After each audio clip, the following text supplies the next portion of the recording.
సూర్యాపేట జిల్లా అర్వపల్లి మండలం పరిధిలోని అడివేంగ్ల గ్రామంలో రేఖ చారిటబుల్ ఫౌండేషన్ చైర్పర్సన్ బోయలపల్లి రేఖ గౌడ్ ఆహ్వానం మేరకు గ్రామ దేవత అయిన శ్రీ ముత్యాలమ్మ తల్లి విగ్రహ ప్రతిష్టాపన మహోత్సవ కార్యక్రమంలో తెలంగాణ రాష్ట్ర రోడ్లు భవనాలు మరియు సినిమా ఆటోగ్రఫీ శాఖల మంత్రివర్యులు కోమటిరెడ్డి వెంకటరెడ్డి, స్థానిక శాసనసభ్యులు మందుల సామెల్ మరియు భువనగిరి పార్లమెంట్ కాంగ్రెస్ అభ్యర్థి చామల కిరణ్ కుమార్ రెడ్డితో కలిసి సందర్శించారు. అనంతరం గ్రామస్తులను ఉద్దేశించి మాట్లాడుతూ పథకాల పేరుతో అన్ని స్కాములు చేసింది మీరు కాదా కేసీఆర్ అని ప్రశ్నించారు.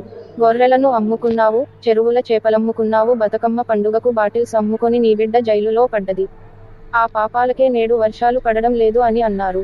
అసలైన నాయకుల ఎవరైనా ఉంటే కరువు వచ్చి రైతు అధైర్యపడితే ధైర్యం చెప్పాలి, కానీ అదిపోయి రైతు చనిపోతే సంతోషంగా ఉంది అని ఎద్దేవా చేశారు. తెలంగాణ మలిదశ పోరాటంలో శ్రీకాంతాచారి పెట్రోల్ పోసుకొని చనిపోతే నువ్వు అధికారం చేపట్టి 10 సంవత్సరాలు రాష్ట్రాన్ని నీ కుటుంబం దోచుకుతిన్నారు. నీ పాపాల వల్లే నేడు వర్షాలు రావడం లేదు. నష్టపోయిన రైతులని తప్పక ఆదుకుంటాం అన్నారు.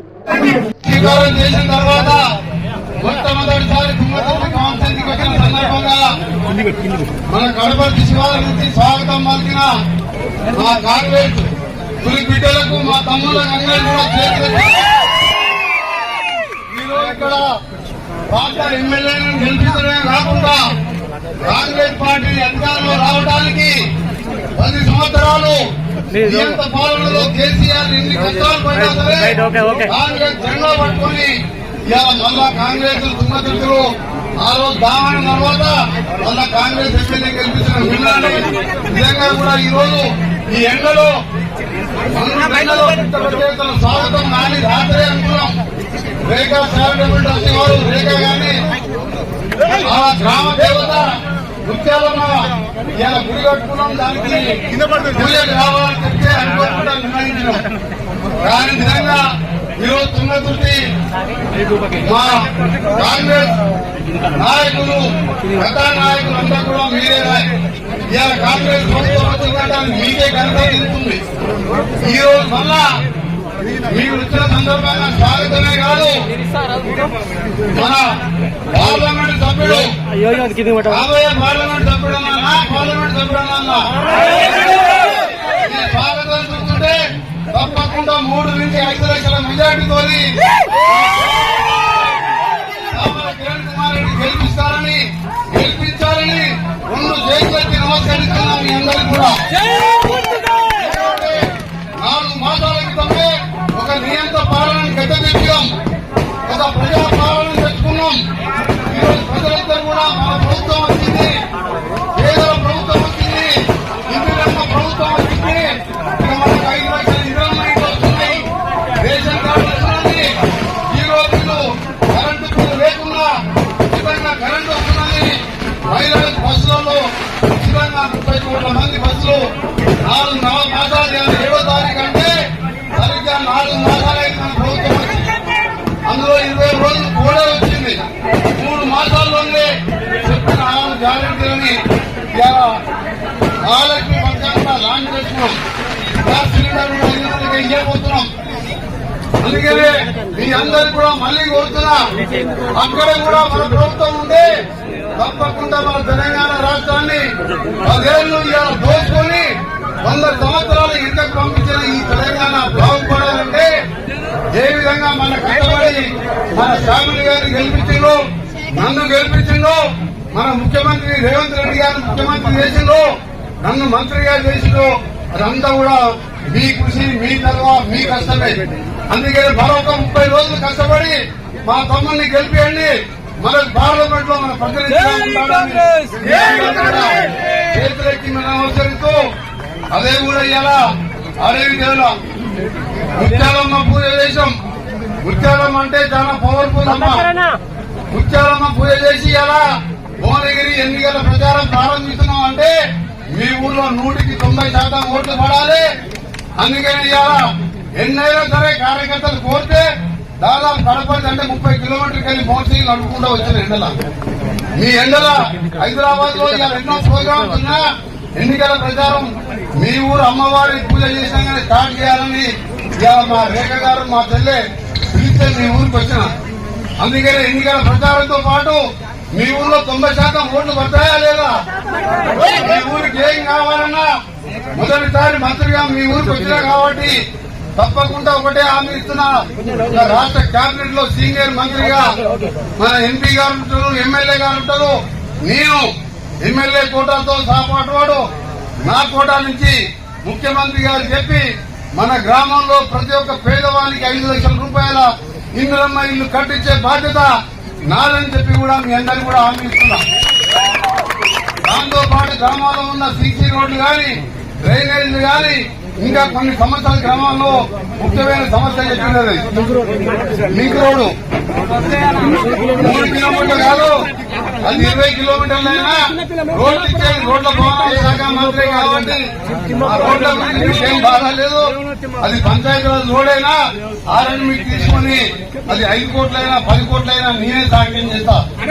సాంక్షన్ చేసేది నేనే కదా, అందుకని మీకు ఆ రోడ్ల గురించి బాగాలేదు. ఇదే కాదు, తుంగతుర్తి కాన్ఫరెన్స్ లో ప్రతి గ్రామంలో మండల హెడ్ క్వార్టర్ గాని, గ్రామాలలో ఉన్న మట్టి రోడ్లను గాని ఆర్ఎండ్బి తీసుకొని 2 సంవత్సరాల్లోనే అన్ని కూడా డబుల్ రోడ్ గా మార్చే బాధ్యత నాదని చెప్పి మీ అందరికీ కూడా హామీ ఇస్తున్నాం. 52 కోట్లు మన ఫస్ట్ మాసానే 52 కోట్లు పెట్టిన టెండర్లు కూడా వచ్చే జూన్ మాసంలో కోడ్ అయిపోయిన తర్వాత మరొక 150 కోట్లు ఒకటేసారి శాంక్షన్ చేయించి దశల వారీగా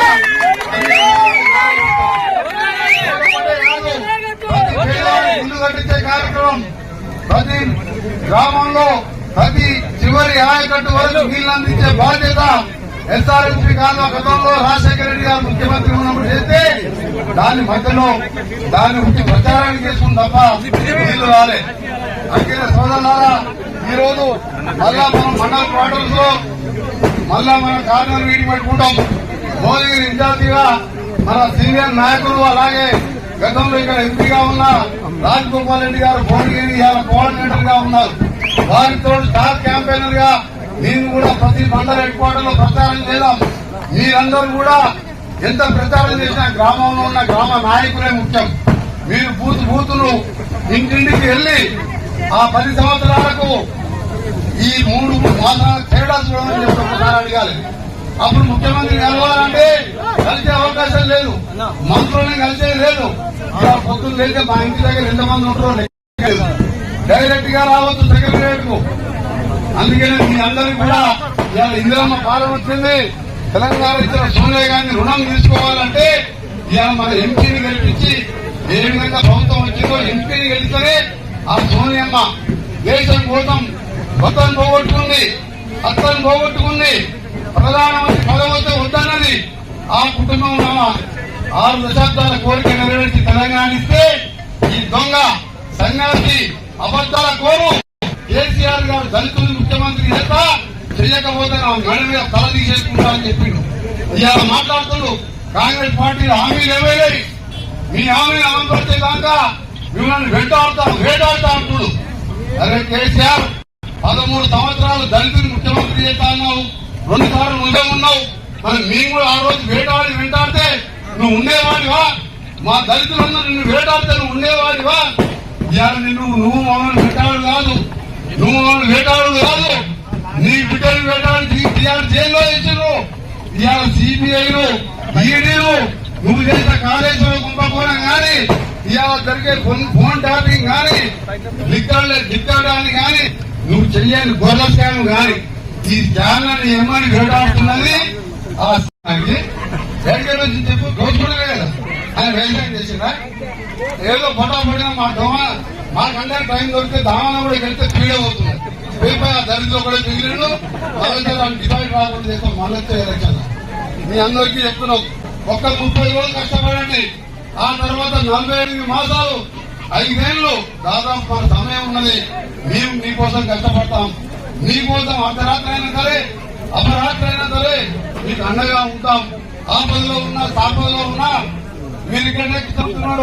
ఒక మాట అడగండి, టీవీలో చూసినా ఈ పక్కకి వెళ్ళి కూడా మగ్గిరాల దగ్గర భార్య భర్త కొడుకు ఆయన కట్టెల మండిలో డ్రైవర్ నౌకరు చేసుకుంటా పూర్ణాన్ని చేసుకుని పక్కనికి సికింద్రాబాద్ పోతే కాలు చచ్చిపోయి పూర్తి అయిపోయాను. నేను ఢిల్లీలో ఉండి టీవీలో చూసి కృష్ణమూర్తి చెప్పిన ఎమ్మెల్యే గూగుల్ పే చేసిన 2 లక్షలు ఇయ్యి ఆ మీన ఇంకొక కొడుకుని సాదుకుంటా అని చెప్పి కృష్ణమూర్తికి ఇచ్చి 2 లక్షలు ఇచ్చి పంపించాను. ఆ ఉన్నొక కొడుకుని తీసుకొచ్చి నా కొడుకు ఏదైనా చదివిండో అలాంటి స్కూల్లో ఫీజు కట్టించి ₹1,00,000 ఫీజు కట్టి చదువుకుంటున్నాం. ఆ రోజు ఆడంగానే అప్పుడున్న ఎమ్మెల్యే అప్పుడున్న మినిస్టర్ ఆడంగా పోతూ కనీసం ఆగైనా చూడలే అంటే వీళ్ళు ప్రజాప్రతినిధులు మంత్రులు ఎమ్మెల్యేగా పనిపోతారా? 50,000తో ఓడగొట్టు రాదు. ఈసారి 75,000 మెజార్టీ రావాలి. ఆ దళితులు మరి ఈ ఏరియాకి రాకుండా చేయాలి. ఎవరైతే ప్రజలు కష్టాల్లో ఉన్నారో బాధలో ఉన్నారో వాళ్ళని పంచుకున్నవాడే నాయకుడు. 4 రోడ్లు వేయగానే లీడర్ కాదు. నిన్న మన గుండెపూడి కాడ ఒక గౌడ్ తాడ్చండికి పడి చనిపోయిందని చెప్పి టీవీలో స్టోరీని చూసి మా గిరిధర్ రెడ్డి నూతనంగా అక్కడ కాంగ్రెస్ నాయకుడు ఆయనకు చెప్పి గూగుల్ పే చేసి ₹1,00,000 ఇచ్చి నేను వచ్చి పరమార్చిస్తానని చెప్పిన.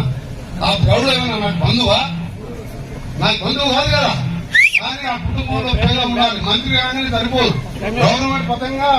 గవర్నమెంట్ పరంగా మస్తు పథకాలు వస్తుంటాయి. కానీ ఆ టైంకు ఆ పేదవానికి ఏదో అండగా ఉండాలి.